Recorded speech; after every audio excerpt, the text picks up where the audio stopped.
Hey, everyone, I'm Noah, a 25-year-old from Asheville, North Carolina, and I'm about to take you on a wild ride through a story that'll grip your heart and leave you stunned. It's about how my parents abandoned me in foster care at 13 to chase their dreams with my sister, erased me from their lives, and came crawling back when their perfect world crumbled. But the twists don't stop there. My sister was hiding a dark secret, a shady ally was pulling strings, and a family heirloom tied it all together. When I unraveled their lies, I delivered a comeback that left them speechless.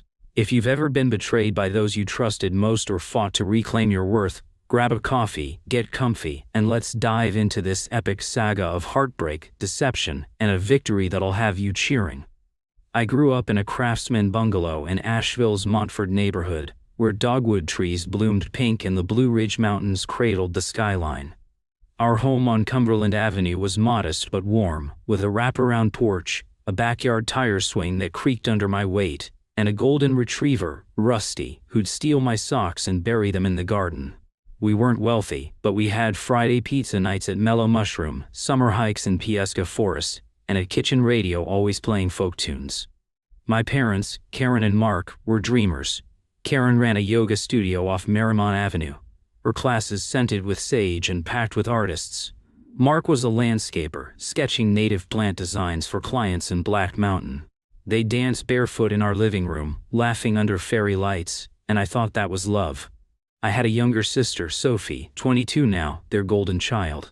Sophie was a ballet prodigy, her leaps and spins at the Diana Wortham Theater earning gasps from crowds. By 10, she was winning national competitions, her recital photos crowding our fridge like a gallery.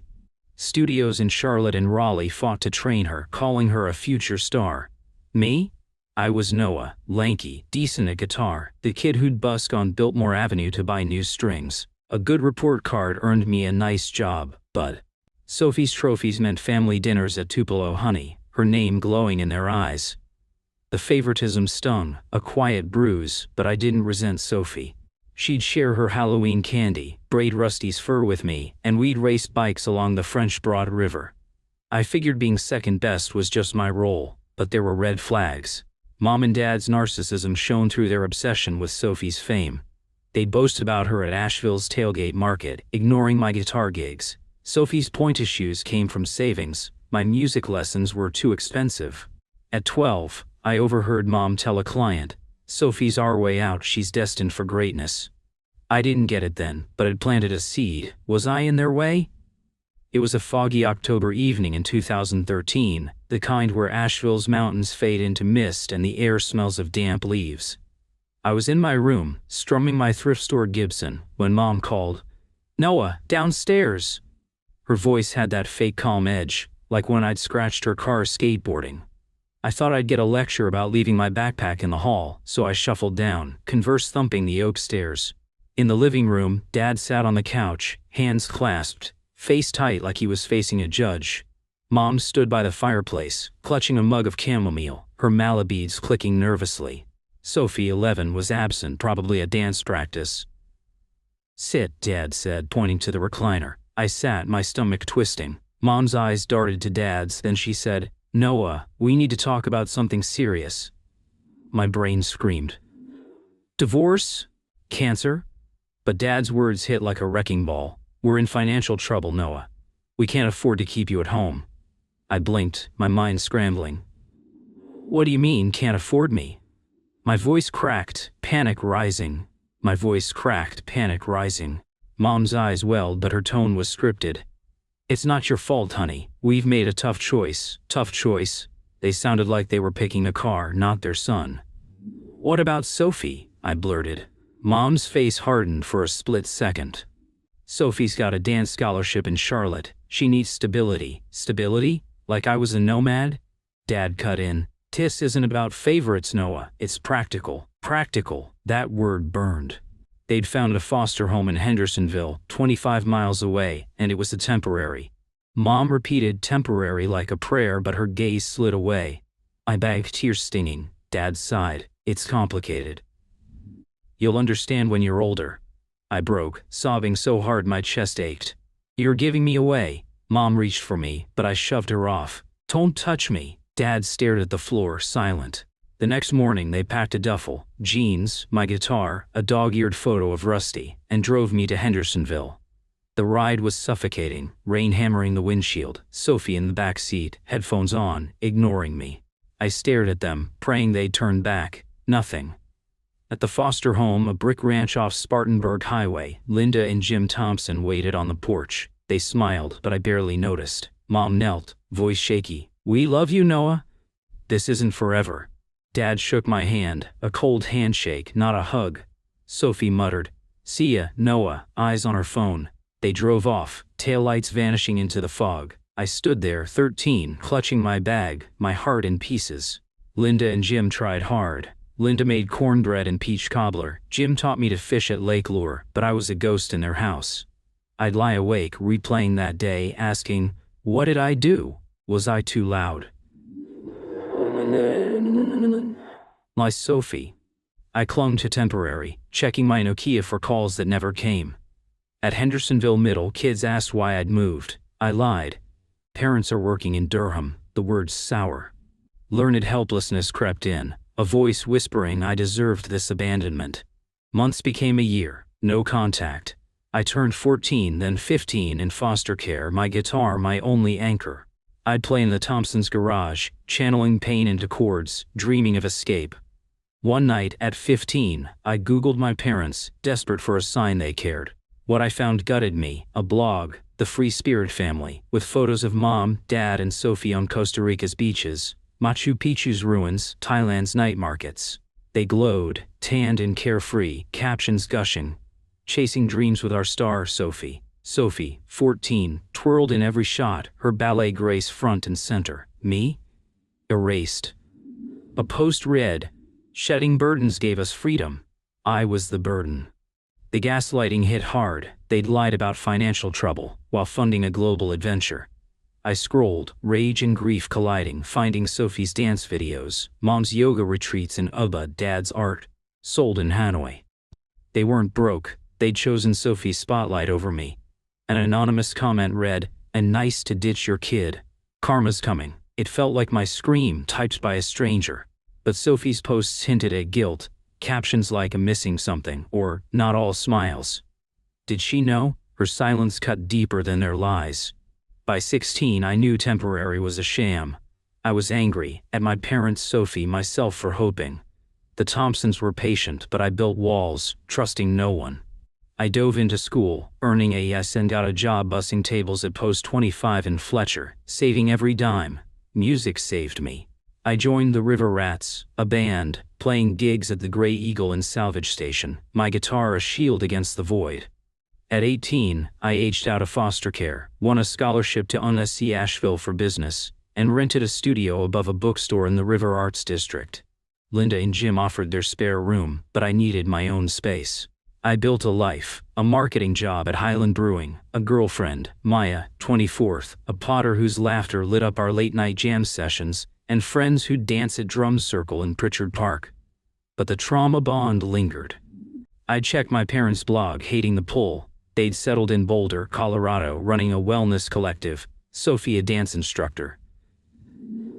Their posts hinted at cracks, vague mentions of challenges, and resetting. I sensed trouble but buried it. In August 2024, a Facebook message from Mom stopped my heart. "Noah, we miss you. Can we talk?" No apology, just that. I ignored it, but more followed. Dad's emails, Sophie's texts.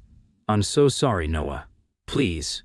Then a voicemail from Mom, voice cracking. "We're in trouble, Noah. We need you." Maya urged, "Get closure," so I agreed to meet at Well-Bred Bakery on Haywood Street. They looked wrecked. Mom's yoga glow was gone, her face etched with worry. Dad's beard was scruffy, eyes sunken. Sophie, 22, stared at her chai, guilt in her slumped shoulders.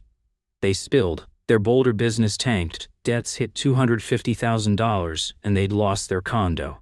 They'd seen my brewery job online and assumed I was loaded. Mom teared up. "I messed up, Noah, but we're family. Can you help?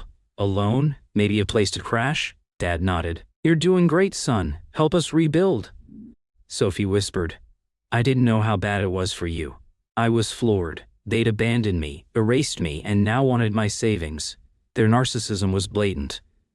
They saw me as a resource, not a son. I asked, "Why'd you leave me?" Mom stammered, "We couldn't afford both kids. Sophie's talent needed us." Dad added, "It was temporary, Noah. You were strong, you didn't need us." Temporary, that lie again. I laughed, bitter. "You lied. You traveled the world while I was in foster care." Sophie's eyes welled. "I thought you were okay." Okay, I was 13, alone, while they played influencers. They gaslit me, rewriting history. We did our best. Once you turned out fine. Learned helplessness crept in, that old voice saying I owed them. But I wasn't that kid. "I'll think about it," I said, leaving, my mind racing. Their plea felt like a script. Why now? I dug, scouring their blogs, social media, and public records. They weren't broke in 2013. Their yoga studio was thriving, and they'd taken a $65,000 loan against our Asheville home, sold it for $320,000, and used the cash to travel. They drained my $20,000 college fund for Sophie's training in Paris. Emails on an old family account revealed their plan. Foster care was a clean break to focus on Sophie's destiny. Sophie wasn't innocent. Her private Instagram, accessed via a friend's account, showed posts from 2013, 2016. "Miss my brother. Mom says it's better this way." At 14, she texted Mom, "Noah's fine without us, right?" She'd known I was abandoned but stayed silent, choosing their narrative. Her recent post showed her flaunting designer bags, captioned "Blessed," while I was in foster care. Their Boulder Wellness Collective was a scam. Phony retreats in Aspen, charging $6,000 for energy cleansing that never happened. They'd defrauded 50 clients, faced lawsuits, and owed $180,000. They'd used my identity to open a credit card, racking up $10,000, and listed me as a guarantor on a $50,000 loan. Fraud. Their help was a ploy to dodge creditors and bleed me dry. The drama thickened. Sophie's boyfriend Ethan, 26, a life coach in Boulder, posted on X about healing our family by reuniting Noah. Emails between him and Mom revealed a con. Ethan would pose as a neutral mediator, guilt me into forgiving them, and push me to pay their debts, splitting the cash with Sophie. Sophie's texts to Ethan confirmed it. Noah's a pushover. He'll pay if we play the family card. She'd faked her tears at the bakery, a puppet in their scheme, but there was more. I found a family secret, a silver locket, a 19th century heirloom from our great-grandmother, meant for me at 18. Mom had promised it held a photo of our ancestors, a link to our roots. I'd assumed it was lost, but Sophie's Instagram showed her wearing it in 2018, captioned "Family Treasure." They'd given it to her, erasing my claim. Clara, Dad's sister in Boone, had warned Mom in 2013. "Don't abandon Noah, and don't give Sophie his locket." Mom cut Clara off, but Clara sent me birthday cards in foster care, intercepted by Mom. Clara's recent emails to Dad, found in his hacked account, threatened to expose their scam and the locket theft if they contacted me. They'd ignored her, betting I'd be too broken to fight. By September I was done. I'd lived in learned helplessness, believing I was nothing, but I'd built a life despite them. It was time for boundary formation. I hired Sarah, a lawyer friend from Unsee, to protect my finances and build a fraud case. She confirmed their identity theft, loan fraud, and scams paper trail. I contacted defrauded clients, gathering 30 affidavits, and tipped off Boulder PD. Clara sent me scans of her stolen cards, plus a photo of the locket from 2012, proving it was mine. I also found a 2014 email from Mom to a pawn shop, trying to sell the locket for $2,000. Sophie had stopped her, wanting to keep it. I planned a showdown, inviting them to Highland Brewing's taproom on Cox Avenue, plus Ethan and Clara, under the guise of discussing help. They arrived smug, thinking I'd cave. Mom hugged me, fake tears flowing. "And we knew you'd come through, Noah." Dad grinned. "Family sticks together." Sophie fidgeted, Ethan smirked, and Clara sat quietly, her presence a shock. I let them order beers, then stood, USB drive in hand. "Let's talk truth," I said, firing up the projector. The 45 slide deck was a masterpiece, their blogs of freedom posts while I was in foster care, bank records of the $65,000 loan, and my stolen $20,000. Emails planning my abandonment, Sophie's guilty posts and texts with Ethan, Scam retreat lawsuits, the credit card and loan fraud, Clara's intercepted cards, the locket's theft, with Sophie wearing it. I narrated, voice steady. You erased me for Sophie's fame, stole my future, scammed others, and tried to con me again. Sophie, you knew and schemed. Ethan, your mediation was a grift. Mom, you stole my locket for her. Clara, you fought for me, thank you. I held up a replica locket I had made, engraved with the Noah's truth. This is mine now. You don't get to rewrite my story. Mom gasped. Noah. You're twisting everything. Dad shouted. This is lies. Sophie sobbed. I was young. Ethan bolted, muttering, I'm done. Clara stood. You're despicable. I tossed the USB drive. Boulder PD has this. Fraud, theft, identity theft charges. The lockets reported stolen. I walked out, Maya and Clara beside me, their faces frozen in shock. Boulder PD charged them with fraud, identity theft, embezzlement, and theft. Mom and Dad are in Denver, dodging warrants, their wellness empire rubble. Sophie's dance career collapsed, she's couch surfing, her apologies ignored. Ethan ghosted her, his coaching exposed. The locket was recovered from a Boulder pawn shop, now safe with me, a symbol of my roots. Clara's helping plan my wedding to Maya at the Botanical Gardens, and we're buying a fixer-upper in Haw Creek. My brewery job's thriving, the Thompsons are my chosen family, and I'm mentoring foster kids at Alieta Home. That taproom reveal, watching their lies implode, was my victory. I broke the trauma bond, rejected learned helplessness, and set iron boundaries. Their narcissism fueled their betrayal, their gaslighting failed, and Sophie's codependency with them sealed her fate. Consequence, they're alone, facing justice, while I'm home. What do you think? Too harsh, or did they earn it? Drop your thoughts below.